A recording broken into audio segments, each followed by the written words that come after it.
तो नमस्कार दोस्तों। तो आज की इस वीडियो में हम लोग क्लास 10 साइंस का प्रकाश का परावर्तन चैप्टर का वन शॉट वीडियो लेकर आ चुके हैं, बिल्कुल ही आसान भाषा में। चलिए हम लोग चैप्टर को शुरू करते हैं। उससे पहले अगर आप लोगों ने हमारे यूट्यूब चैनल को सब्सक्राइब नहीं किया होगा तो सब्सक्राइब जरूर कर लेंगे। तो हम लोग का चैप्टर का नाम क्या है, तो यहाँ पर आप लोग देख सकते हैं प्रकाश का परावर्तन। ठीक है, तो प्रकाश क्या है, तो सबसे पहले हम लोग को समझना पड़ेगा प्रकाश क्या है। तो प्रकाश जो है वो क्या होगा, एक प्रकार की ऊर्जा का रूप है। प्रकाश क्या है, एक प्रकार की ऊर्जा का रूप है जिसकी मदद से हम किसी भी वस्तु को देख पाते हैं। हम लोग प्रकाश के बिना किसी वस्तु को नहीं देख सकते हैं, तो वही हम लोग का क्या होता है, प्रकाश कहलाता है। यानी प्रकाश ऊर्जा का एक रूप है जिसकी मदद से हम किसी भी वस्तु को देख पाते हुआ हम लोग का प्रकाश कहलाता है। जैसे सूर्य जो है हम लोग का क्या है, सूर्य का प्रकाश। सूर्य के बिना आप लोग किसी भी वस्तु को देख पाएंगे नहीं, तो सूर्य के प्रकाश से ही आप लोग जो है दिन में किसी भी वस्तु को देख पाते हैं। प्रकाश एक प्रकार की ऊर्जा है, ठीक है, जिसकी मदद से हम किसी भी वस्तु को देख पाते हैं। बिना प्रकाश के आप लोग किसी भी वस्तु को नहीं देख पाएंगे। ठीक है, तो नेक्स्ट हम लोग प्रकाश का कुछ गुण को भी समझ लेते हैं कि प्रकाश में क्या गुण होता है, यानी प्रकाश का क्या क्या गुण होता है। तो देख सकते हैं प्रकाश सरल यानी सीधी रेखा में गमन करती है। प्रकाश जो है सीधी रेखा में आप लोग का गमन करेगा। ठीक है, ठीक है, प्रकाश कभी ऐसे ऐसे गमन नहीं करता, वो हमेशा सीधी ही रेखा में गमन करता है प्रकाश आप लोग का। उसके बाद देखेंगे प्रकाश एक विद्युत चुंबकीय तरंग है। प्रकाश क्या है, आप लोग का एक विद्युत चुंबकीय तरंग है। और उसके बाद देखेंगे प्रकाश की चाल सर्वाधिक निर्वात में होती है। ठीक है, प्रकाश की चाल अगर सबसे अधिक किसमें होगा, अगर आप लोग का बोला जाए तो सबसे अधिक चाल जो है आप लोग का निर्वात में होता है। ठीक है, उसके बाद देखेंगे प्रकाश अपारदर्शी वस्तुओं की तीक्ष्ण छाया बनाता है। यानी अपारदर्शी वस्तु हम लोग किसको कहेंगे, जिससे प्रकाश जो है पार नहीं होती है, वो हम लोग का अपारदर्शी वस्तु हो गया। जैसे आप लोग का पत्थर हो गया, कुर्सी वगैरह जो भी है वो हम लोग का क्या हो गया, एक अपारदर्शी वस्तु हो गया। तो उसका क्या बनाता है, छाया बनाता है। जैसे मनुष्य का भी छाया बनता है, क्योंकि हम लोग पारदर्शी थोड़ा है, हम लोग अपारदर्शी। ठीक है, तो हम लोग का छाया बनता है, अपारदर्शी वस्तु का हमेशा छाया बनेगा। उसके बाद देखेंगे तो देखिए प्रकाश की चाल निर्वात में सबसे अधिक कितना होगा, 3 × 10⁸ होता है। ठीक है, 3 × 10⁸ मीटर पर सेकंड होगा सबसे अधिक किसमें, निर्वात में। ठीक है, तो ये सब प्रकाश का गुण है, आप लोग इन सभी को याद जरूर रखेंगे, ये सब बहुत ही अधिक जरूरी है।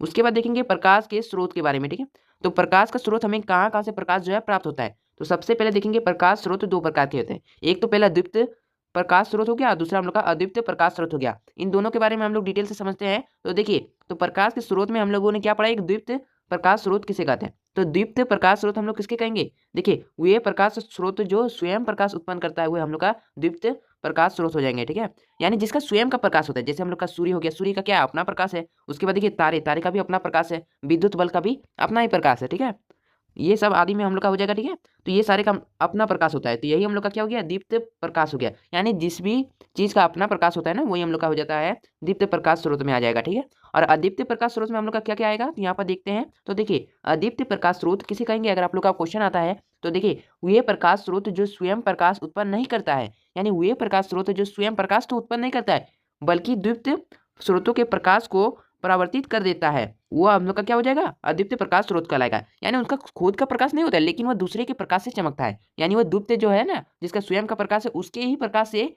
अद्वितीय प्रकाश जो है वो हम लोग का दिखता है। जैसे हम लोग का चंद्रमा, चंद्रमा का स्वयं का प्रकाश है नहीं, तो सूर्य का प्रकाश के किरणों से ही चंद्रमा हमें चमकता हुआ प्रतीत होता है। ठीक है, उसी प्रकार से किताब कलम, इनका तो खुद का प्रकाश है ही नहीं, ये सब क्या है, किसी दूसरे के प्रकाश से हम लोग को दिखता है। ठीक है, तो ये हम लोग का क्या हो गया, अद्वितीय प्रकाश में आ जाएगा। ठीक है, आप लोग समझ गए होंगे। तो नेक्स्ट हम लोग देखेंगे, तो यहाँ पर देख सकते हैं प्रकाश के गमन के आधार पर पदार्थ जो है वो कितने प्रकार के होंगे। पदार्थ हम लोग का कितने प्रकार के होगा, प्रकाश के गमन के आधार पर बोला जा रहा है। ठीक है, तो देखिए प्रकाश के गमन के आधार पर पदार्थ जो है हम लोग का 3 प्रकार के होते हैं। तो सबसे पहले आप लोग का पारदर्शी पदार्थ हो गया, उसके बाद अपारदर्शी, उसके बाद पारभासी। ठीक है, इन तीनों के बारे में हम लोग फिर डिटेल में जानेंगे क्या होता है ये तीनों। तो सबसे पहले हम लोगों ने क्या पढ़ा, पारदर्शी। ठीक है, तो पारदर्शी पदार्थ क्या हो गया, देखिए वैसे पदार्थ जिनसे प्रकाश की किरणें जो है पार कर जाती है, वो हम लोग का पारदर्शी पदार्थ करता है। ठीक है,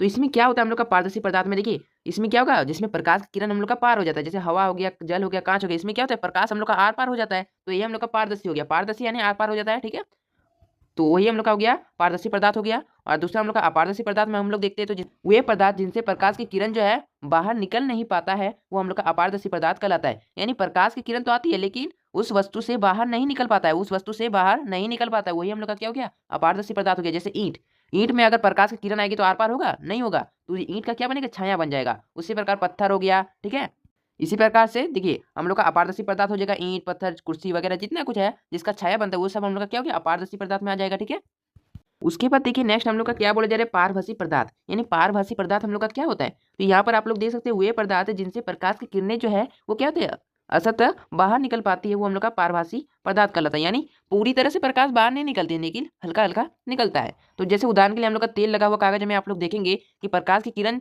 इससे आर पार तो हो रही है, लेकिन पूरी तरह से आर पार नहीं होती है। ठीक है, हल्का हल्का होता है वो हम लोग का क्या हो जाए, हम लोग का पारभासी पदार्थ में आएगा। जैसे तेल लगा हुआ कागज हो गया, चिसा हुआ कांच हो गया, उससे भी हम लोग का देखिए हल्का हल्का प्रकाश की किरण पार होती है, उससे हम लोग का हल्का हल्का जो है प्रकाश की किरण पार होती है, वही हम लोग का हो जाएगा पारभासी पदार्थ। उसके बाद देखिए नेक्स्ट पॉइंट है हम लोग का क्या है, छाया किसे कहते हैं। ठीक है, हम लोग देखते होंगे कि छाया तो बनता है, लेकिन छाया किसे हम लोग कहेंगे। तो देखिए जब प्रकाश के गमन पथ पर किसी अपारदर्शी वस्तु, यानी कोई भी अपारदर्शी वस्तु, हम लोग खुद मनुष्य भी हो सकते हैं, पत्थर ईंट कुछ भी हो सकता है, ठीक है, अपारदर्शी वस्तु रख दिया जाता है, ठीक है, तो प्रकाश की किरणें जो है उन्हें पार नहीं कर पाती है। तो हमने आप लोग को बता दिया अपारदर्शी वस्तु को जो है प्रकाश पार नहीं कर पाता है। ठीक है, तो प्रकाश की किरण पार नहीं कर पाती है, जिसके कारण जो है उस वस्तु के पीछे एक अंधेरा क्षेत्र बनता है, जिसे हम लोग छाया कहते हैं। तो छाया भी आप लोग समझ गए होंगे, अपारदर्शी वस्तु से प्रकाश जो है पार नहीं हो पाती है, इसलिए उसका जो है एक अंधेरा क्या बनता है, एक अंधेरा क्षेत्र बनता है, जिसे हम लोग छाया कहेंगे। ठीक है, उसी को हम लोग छाया कहते हैं। यहाँ पर आप लोग उदाहरण भी देख सकते हैं, ठीक है, एक चित्र में भी आप लोग देख सकते हैं। उसके बाद देखिए हम लोग आगे बढ़ते हैं, तो देखिए प्रकाश का परावर्तन के बारे में अब हम लोग समझते हैं। तो प्रकाश का परावर्तन किसे कहते हैं, तो प्रकाश का परावर्तन हम लोग किसको कहेंगे, ये भी बहुत ही अधिक इंपॉर्टेंट है। तो देखिए जब प्रकाश की किरण किसी माध्यम से चलती हुई किसी चमकदार तल पर आपतित होती है, तो वह तल से टकराकर उसी माध्यम में वापस लौट आती है, तो यही हम लोग का प्रकाश का अपरावर्तन कहलाता है। ठीक है, प्रकाश का परावर्तन किसको कहेंगे, प्रकाश की किरण किसी वस्तु से टकराकर, ठीक है, वापस जब लौट आती है, वही हम लोग का प्रकाश का परावर्तन कहलाता है। तो प्रकाश के परावर्तन के दो नियम होते हैं, आप लोग दोनों नियम को जरूर याद कर लेंगे। तो पहला देखिए आपतन कोण और परावर्तन कोण सदैव बराबर होते हैं। तो यहाँ पर देख सकते हैं ये कोण अगर 30 डिग्री का होगा ना, तो ये भी कोण हम लोग का 30 डिग्री का होगा। ठीक है, क्योंकि ये आपतन कोण है, ये परावर्तन कोण है, ये दोनों हमेशा सदैव बराबर होगा। ये 60 डिग्री होगा तो ये भी 60 डिग्री होगा। ठीक है, उसके बाद देखिए नेक्स्ट हम लोग देख सकते हैं आपतित किरण दर्पण के आपतन बिंदु पर डाला गया अभिलंब, ठीक है, तथा परावर्तित किरण तीनों एक ही तल पर होते हैं। ये देख सकते हैं, ये हम लोग का आपतित किरण है, ये परावर्तित किरण है, और ये आपतन के बिंदु पर डाला गया अभिलंब, तीनों दिखते हैं एक ही तल पर होता है। यही हम लोग का क्या है, प्रकाश के परावर्तन के दूसरा नियम हो जाएगा। ठीक है, दोनों नियम आप लोग जरूर याद कर लेंगे। प्रकाश के परावर्तन के कितने नियम होते हैं, अगर आप लोग का एग्जाम में आता है तो दो नियम होते हैं। ठीक है, आप लोग याद रखेंगे। पहला तो ये हो गया आपतन कोण और परावर्तन कोण सदैव बराबर होते हैं, और दूसरा आपतित किरण और देखिए आपतन बिंदु पर डाला गया अभिलंब और परावर्तित किरण तीनों एक ही तल पर होते हैं। तो आप लोग समझ ही गए होंगे प्रकाश के परावर्तन किसको कहेंगे। तो हमने इतना सारा टॉपिक आज को हमने आप लोग को बता दिया। अब हम लोग कुछ इंपॉर्टेंट ऑब्जेक्टिव प्रश्न की ओर भी बढ़ते हैं। तो देख सकते हैं सबसे पहला प्रश्न, तो जिसमें आप लोग का बोला जा रहा है निर्वात में प्रकाश की चाल कितना होता है, निर्वात की बात की जा रही है। ठीक है, मोस्ट वीबीआई इंपॉर्टेंट क्वेश्चन में ये आप लोग को आता है। ठीक है, आप लोग इसको जरूर याद कर लेंगे। तो जिसमें आप लोग का बोला जा रहा है निर्वात में प्रकाश की चाल कितनी होती है, 3 × 10⁸ मीटर पर सेकंड, या 3 × 10⁵ मीटर पर सेकंड, या 3 × 10⁷ मीटर पर सेकंड, या 3 × 10 मीटर पर सेकंड। तो इसका करेक्ट आंसर आपको हो जाएगा, ठीक है, 3 × 10⁸ मीटर पर सेकंड। ये बहुत ही अधिक इंपॉर्टेंट क्वेश्चन है, तो इसका करेक्ट आंसर ऑप्शन नंबर पहला हो जाएगा। ठीक है, उसके बाद देखिए नेक्स्ट क्वेश्चन, जिसमें आप लोग का बोला जा रहा है निम्न में से कौन सा कथन जो है सत्य है। देखिए प्रकाश सरल रेखा में गमन करती है, या फिर प्रकाश एक प्रकार की ऊर्जा है, या प्रकाश जो है एक विद्युत चुंबकीय तरंग है, या इनमें से सभी है। तो इन सभी को तो हमने आप लोग को बता दिया। प्रकाश जो है हम लोग का क्या होगा, इनमें से सभी, इसका करेक्ट आंसर हो जाएगा। प्रकाश जो है सरल रेखा में भी गमन करती है, यानी सीधी रेखा में। ठीक है, उसके बाद देखिए प्रकाश एक प्रकार की ऊर्जा, इसको भी हमने बता दिया। और देखिए प्रकाश एक प्रकार के विद्युत चुंबकीय तरंग है, ये तीनों है। ठीक है, तो इसलिए इनमें से सभी इसका करेक्ट आंसर होगा। उसके बाद देखिए नेक्स्ट ऑब्जेक्टिव प्रश्न हम लोग का है, निम्नलिखित में कौन सा पदार्थ जो है अपारदर्शी है, यानी जिससे हम लोग का प्रकाश जो है पार नहीं कर सकता है। तो तेल लगा हुआ कागज, इससे तो थोड़ा बहुत पार हो भी जाएगा, लेकिन ईंट से तो नहीं होगा, शीशा से भी हो जाएगा, इनमें से कोई नहीं, ये भी नहीं होगा। तो इसका करेक्ट आंसर आपका जो है ईंट हो जाएगा, क्योंकि ईंट जो है हम लोग का अपारदर्शी वस्तु हो जाएगा, और ईंट से प्रकाश की किरण जो है पार नहीं होगा, तो इसलिए ईंट जो है हम लोग का उसका परछाई बना देगा प्रकाश। ठीक है, तो ईंट हम लोग का अपारदर्शी वस्तु हो जाएगा। उसके बाद देखिए नेक्स्ट हम लोग का क्वेश्चन है, जिसमें आप लोग का बोला जा रहा है निम्नलिखित में कौन सा पदार्थ जो है पारभासी है। पारभासी हमने आप लोग को बता दिया, जिसमें आप लोग का हल्का हल्का प्रकाश जो है पार हो जाएगा। तो हवा, हवा से तो पूरी तरह से प्रकाश पार हो जाएगा, पूरा ही प्रकाश। ठीक है, पानी ये भी नहीं होगा, क्योंकि इसमें भी पूरी तरह से हम लोग का पार हो जाता है। लेकिन घिसा हुआ कांच में हम लोग का जो है प्रकाश हल्का हल्का पार होता है, पूरी तरह से नहीं हो पाता, इसलिए हम लोग का जो है ऑप्शन नंबर सी इसका करेक्ट आंसर हो जाएगा। घिसा हुआ कांच जो है हम लोग का क्या हो जाएगा, हम लोग का पारभासी हो जाएगा। ठीक है, उसके बाद देखिए नेक्स्ट क्वेश्चन, जिसमें आप लोग का बोला जा रहा है प्रकाश के परावर्तन के कितने नियम है। तो प्रकाश के परावर्तन के कितने नियम होते हैं, आप लोग को हम लोगों ने बहुत बार बता चुके हैं, बहुत सारे वीडियो में। ठीक है, तो प्रकाश के परावर्तन के कितने नियम होंगे, 1 होंगे, 2 होंगे, 3 होंगे, या 4 होंगे। तो प्रकाश के परावर्तन के आप लोग का 2 नियम होंगे। ठीक है, तो हमने ऊपर में ही देखा कि प्रकाश के परावर्तन के कितने नियम थे, 2 नियम थे। तो आप लोग यहीं पर आप लोगों ने देख लिया कि प्रकाश के परावर्तन के 2 नियम थे, तो यहाँ पर आप लोगों ने देखा होगा। ठीक है, तो इन दोनों नियम को आप लोग जरूर याद कर लेंगे। ठीक है, उसके बाद देखते हैं नेक्स्ट क्वेश्चन की ओर बढ़ें। तो ये देख सकते हैं, तो जिसमें आप लोग का बोला जा रहा है वो क्षेत्र जिससे होकर प्रकाश आंखों तक पहुंचता है, वो क्या कहलाएगा। वो देखिए आत्मदीप कहेगा, या अदीप्त कहलाएगा, या पारभासी, या प्रकाश, या माध्यम कहलाएगा। यानी क्या बोला जा रहा है, वो क्षेत्र जिससे होकर जो है हम लोग का प्रकाश जो है आंखों तक पहुंचता है, उसको हम लोग क्या कहता है, उसको हम लोग प्रकाशीय माध्यम कहेंगे। ठीक है, प्रकाशीय माध्यम इसका बिल्कुल करेक्ट आंसर हो जाएगा, ऑप्शन नंबर डी। उसके बाद देखिए नेक्स्ट क्वेश्चन, जिसमें आप लोग का बोला जा रहा है प्रकाश की किरणें जिनसे पार हो सकती है क्या कहलाते हैं।